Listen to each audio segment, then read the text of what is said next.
Hello sa inyo dyan, nandito na naman ako.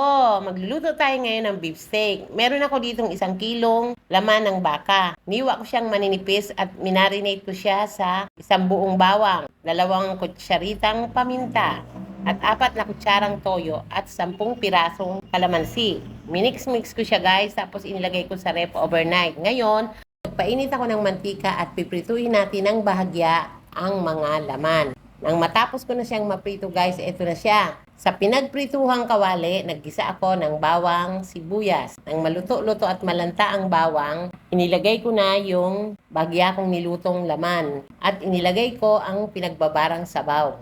Nandun ang lasa guys. At nilagyan ko siya ng 3 basong tubig. Sapat na para siya lumambot. Tinakpan ko siya ng mga kalahating oras sa mahinang apoy lang. Ngayon guys, ito malambot na siya at nagbawas na rin ang sabaw. Malapit na siyang maluto. Nilagyan ko siya ng kutsaritang paminta. Nilagyan ko rin ng kutsarang oyster sauce, 2 pirasong siling labuyo. At nang matuyo-tuyo na guys ng bahagi ang sabaw, nilagyan ko na siya ng sibuyas na puti. Ito na siya guys ngayon. Luto na siya. Masarap na itong iparis sa mainit na kanin. Hanggang sa susunod, sana nagustuhan nyo ang aking video.